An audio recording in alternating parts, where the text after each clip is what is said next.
Hello and welcome to the One Question Leadership Podcast. This is Marcus Sedberry.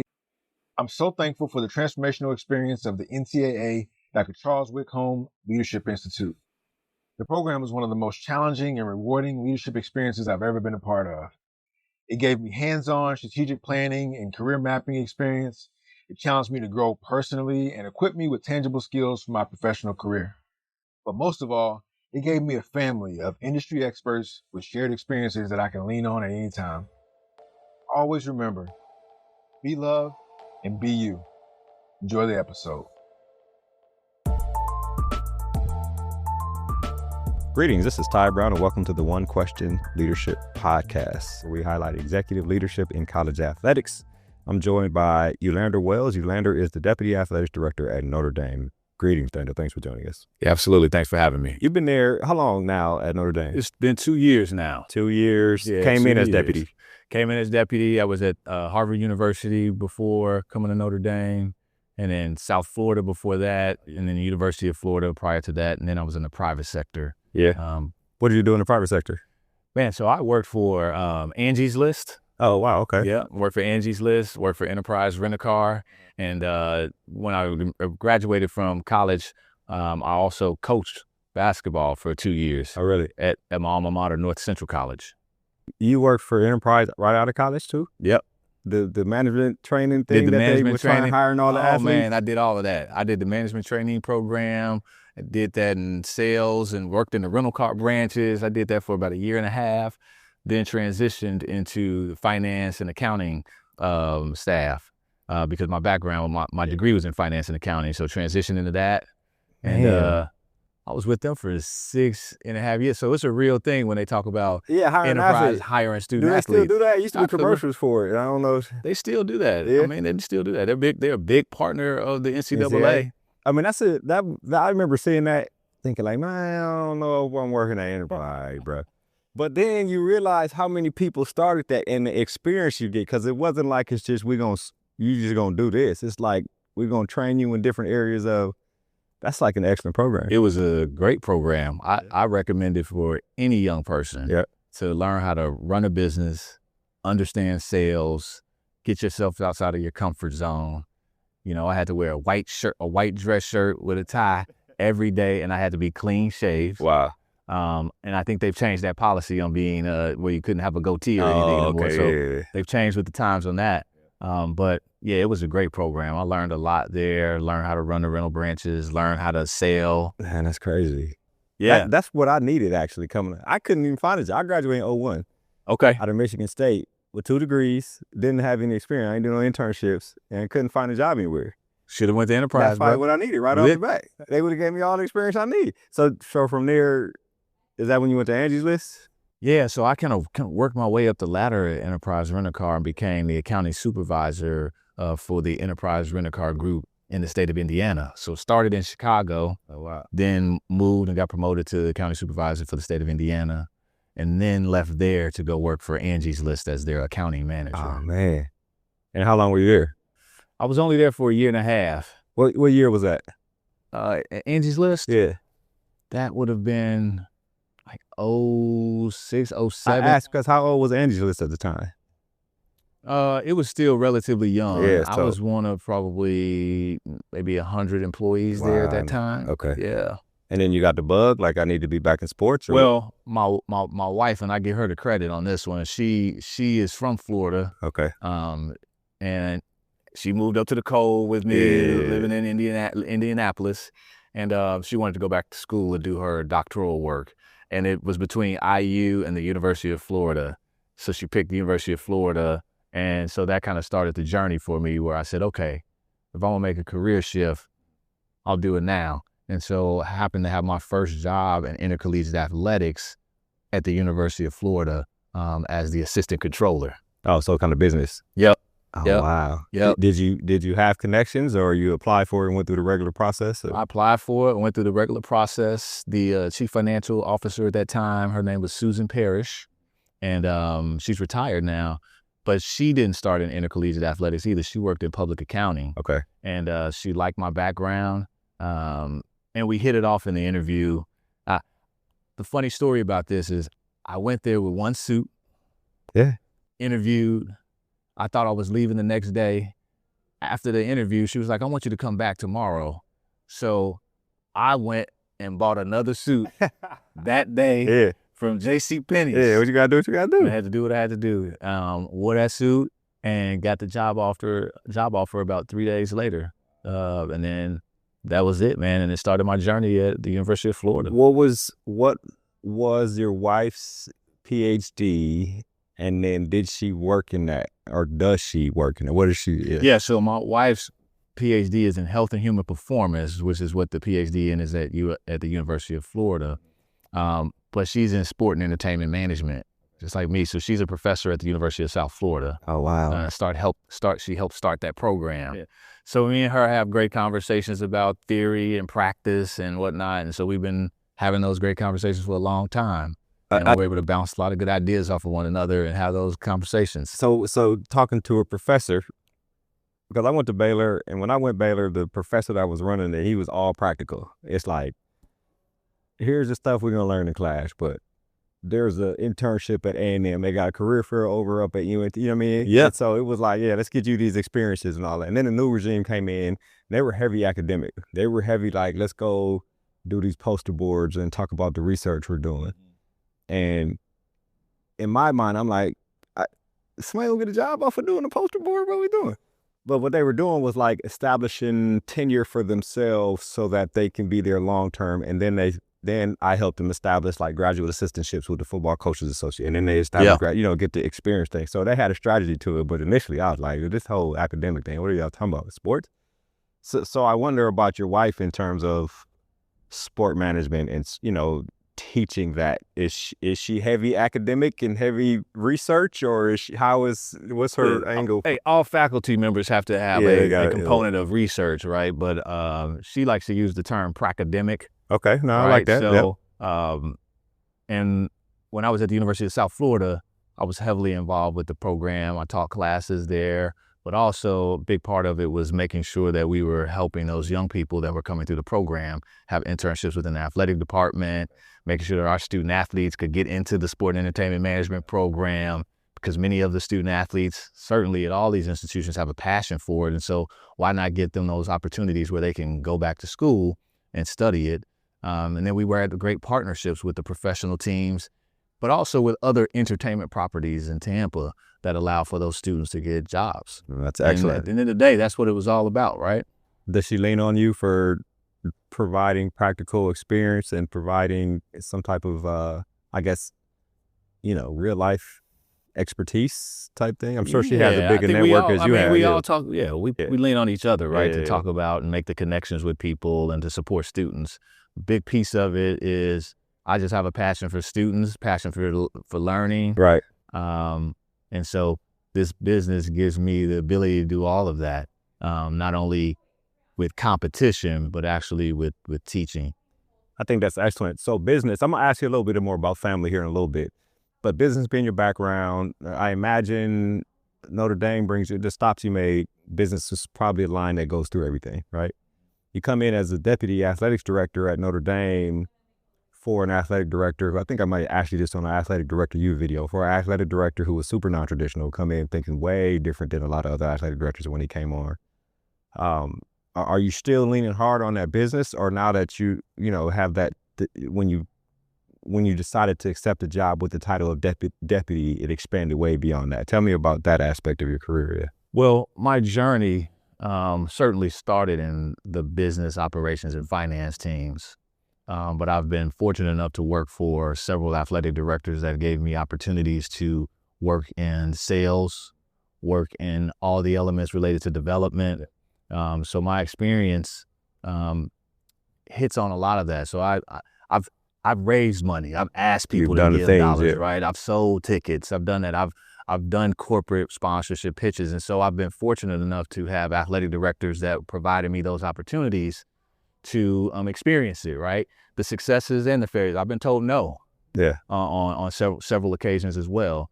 And so I lean on all that past experience to give me the knowledge I needed for the job here at Notre Dame. Yeah. So back to family, you talk about getting jobs where you have more responsibilities. Even I was just sitting at a round table, and the people at the round table, most of them were young folks who are just now leading 6 interns or leading people who are their age or older, but they're setting a stand. They're writing recommendation letters, right? First time in a leadership role. And as you get more responsibility and more titles, time goes down for yourself, right? Those young folks I was talking to, they're like, yeah, but I'm working all the time, it's, and that's an entry level. I mean, they're like just one step away from entry level job. So I imagine you get into the deputy role, how much time do you have for yourself? And you talk about your wife. How many kids do you have? We have 3 boys. 3 boys are probably all over the place with energy in the house and jumping all over everything and knocking stuff down. So tell me about that aspect of the family life, the time for family, the time for work. And a phrase I heard today was work-life integration. I don't know if that was your phrase, or tell me about it. Yeah, it certainly resonates because it's not a balance. Right. It's an integration, and it's like it's a relationship, right? There's going to be moments where your spouse or your partner, where the relationship might lean heavily towards doing everything for them, right? So it may be 70-30 at that moment in time, right? So that's unbalanced, right? And then there's maybe other times where it's 40-60 your way, still unbalanced, right?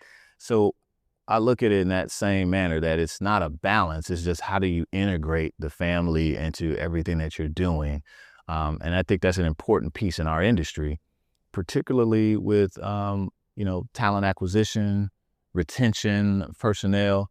It's a huge piece. And so we have to be cognizant of that. Specific for me, my boys are at everything with me. My wife tries to make it as much as she possibly can, but I love being able to bring my kids to all of the sporting events, to any of the student athlete programming that we may have when they have an opportunity to join it, right? The student athletes are great role models for that. And I think it's important, and as an industry, it's important as a leader for me to model that too, because to your point earlier, we got younger staff who are working a lot of hours, and some of those young people have aspirations of having families, and it's a responsibility for us to model that they can have families and do all these other things and have other interests while also pursuing their passion and pursuing their career work in intercollegiate athletics and working in higher education. And so I integrate my boys. They come over, they shoot at the gym sometimes, lacrosse games, they're out there on the field throwing the lacrosse ball around, you know what I mean? There's times where I'm at the office and I may be needing to get some work done, and they're just sitting at my table in my office with the TV on while I'm working, but I'm there with them and they're there with me, and we have some conversations.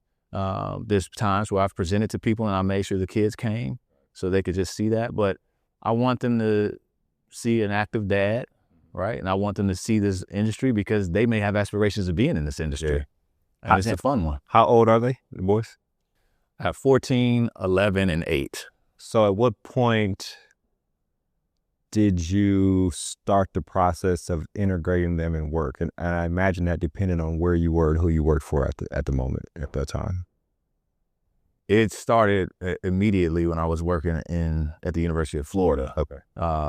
It's what I really valued about working there at that time. The women, the men that I worked with there, my wife and I were new parents. Our oldest was born in Gainesville, Florida. My wife was a graduate hall director, so we lived in the dorms. We lived in Murphy Hall when our first son was born, and I could walk to work. And then there's moments where she may have class, and people would take my son, if I had a meeting, and have him in their office and put the blankets down on the side, and the ladies would take care of them. And then when they had something, somebody else would come into that office and watch them for that moment in time while I was still out. And so that for me was a big part of it. We had everyone in that office also had children. And they were older than my son at that time, but we saw them all the time. Yeah. And so for me, that was the modeling that I Set saw. a standard right off the bat. Right at Gator Boosters, those people in there were incredible for me in the first part of me entering my career in intercollegiate athletics, modeling it, and probably didn't know that they were modeling something for me that I do take considerable pride in, that I want to make sure I model at my stage in my career for other young people. I imagine from that point you had 2 stops after that?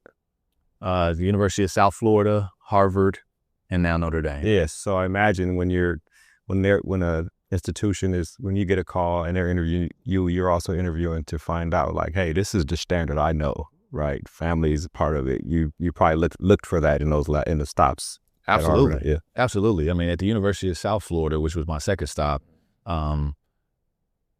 definitely. Yeah. The athletic director at the time, Mark Harlan, he had young children.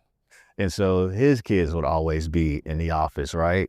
The coaches had young children at that time, so they would be in the office. And he was very much about ensuring that kids were around at the games, at the practices, at our facilities. And so no one was uncomfortable bringing their children around because it was modeled, right? And so again, it goes back to that. At Harvard, same thing.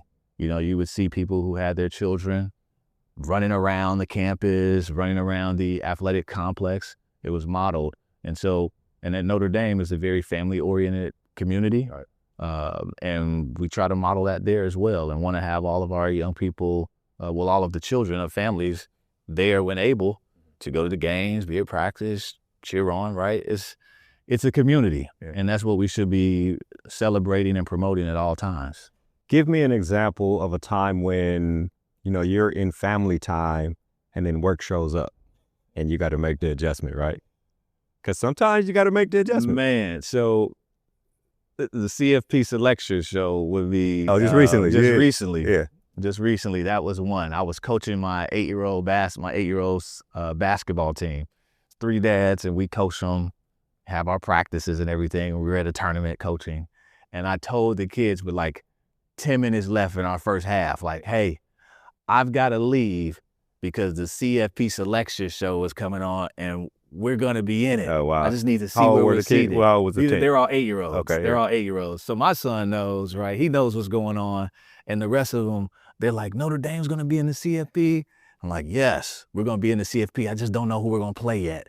But I'm going to be out in the hallway because I got to get on the phone and computer and I got to make some calls as soon as it happens. And so that was one way to do it, right? I had to step away from my son's basketball game to do it. It was funny because all the parents knew, what was going on. Because I told the parents, and then when I came back and let them know, we're playing against Indiana. We're gonna, big game, right? Big game. They come in good season. You come good season down the street. All the kids are cheering, So that's one of the moments. But that integration of it is part of it, right? It can be fun. It can be fun. We don't need to take ourselves so serious all the time. Right. We need to enjoy everything that this industry has to offer with it. I'll ask a couple questions and we'll wrap. One is, you think about colleagues, right?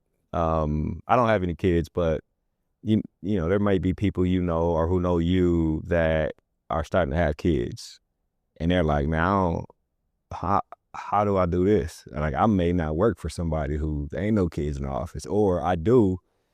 Like, do I just show up with my baby? You know what I mean? Have you ever had conversations like that with colleagues from the industry about being a father and about work-life integration? Definitely have had the conversations with colleagues in the industry. I will tell you, our athletic director currently at Notre Dame, Pete Bavacqua, has his sons and daughter around, right? So he models it. Right, one of the You know, our head football coach has his sons and daughters at practice, so it models it, right? Our basketball coach, they model these things. And so, the people that I've talked to about it is kind of coming up the industry, Marcus Sedberry at Wisconsin, a close friend of mine, we talk about it. Brian Baptiste at Miami, we talk about it. And so Marvin Lewis at George Bay, like, we talk about it. So it's important that you have some people that you can lean on and talk to. Hey, how you managing this, right? Marvin's an athletic director. Marcus Blossom at Creighton, he's an athletic director. I'm not at that seat, right? Right. And so understanding how are you managing, how you you handling navigating that. it, You right? got way less time than I got. Absolutely, Right, yeah, absolutely. But those are some of my closest friends in the industry who I talk to about, how you doing, how you're managing through it. We'll be in the car, kids in the car with us, and we'll say what's up to each of the kids, right? So it's important to have those conversations and dialogues with people that you've come up in the industry with. And then there's people who have just decided not to do it as well. Yeah. And Keep the family. And you talk to them about it for them as well. Mm-hmm. Man, that's interesting. That's the last question. Your athletic director is relatively new there, and you said he shows up with his kids. I imagine that's something he knew right off the bat because he was recommended by the previous AD, wasn't he, or something like that? It seemed like. Well, he's got an incredible background. Well, no. That's I mean, like he probably already knew the culture there. Did he? I mean, tell me about that aspect. Yeah, I would imagine that. He's an alum of Notre Dame. Okay. Number one. Yeah. Very closely aligned because of our relationship with NBC, and he was the president of NBC Sports. Right, which makes sense. Yeah. And so he certainly has a familiarity with the ethos of the institution. Yep. And that plays a major role, right? Mm-hmm. In terms of when we talk about culture adds and fits to the organization, you certainly want somebody that respects what the university represents holistically. And he certainly does that. Does right? that, yeah. And then I think all of the people who have worked at Notre Dame, those who have been there much longer than me, they can speak openly about how their time at Notre Dame has included their family. Yeah, I think that's a big thing. Included their children, right? It's one of the things that makes the university special, that it is a family-friendly, family-first type place. And that's not just with your family, but the people that you're working with, trying to make sure that there's a tight-knit community there. South Bend is a very tight-knit community. Right. And people love that. It's why it's one of the best places to raise kids. And so I think our organization is going to continue to try to exhibit that and wants to make sure that it stays part of the ethos of the university. I got one last question for you. In our careers, we have aspirations, right? To run things, to go become the prime minister, Canada, whatever job it is, 5-10 years from now, right? And, we established the core values for the culture of our organization. And it sounds to me like family has been, when you started in college athletics, I don't know if Enterprise had kids around, but when you started in college athletics, sounds to me that family has been one of the staples of a family-friendly environment that ties in the term work-life integration. And so is that a part of your organizational leadership philosophy when you think forward to wherever you end up 5 and 10 years from now? Absolutely. Yeah. Family is one of my top 5. Okay. And I would say top 3, right? My faith is certainly number 1. And then family is right there at number 2 and 3, because these institutions are going to be around. They are. When our bodies all break down, right? They're going to be around. And I believe strongly in making sure that my family is first in whatever it is that I'm doing. I will not sacrifice that. Right. And I hope that my staff feels that same way, right? If they're sick, if they're not feeling well, I want them to go take care of themselves because I view them as family. Right. But I also view them that sending them home or saying, hey, don't come in, take care of yourself is important so that they can be there for their families. And so that's an important piece for me. And family will always be a deciding factor for me in any place I go and anything that I do. I think that's excellent. Well, Yulander, this has been an excellent conversation. I appreciate you taking the time to talk to us here on One Question Leadership Podcast. Appreciate you having me, Ty. Yes, sir. That was Yulander Wells. He's the Deputy Athletic Director at Notre Dame. Of course, I am Ty Brown with one question. And keep in mind, the role of a leader is to create and maintain an environment that people want to be a part of. And as always, be better tomorrow than you are today.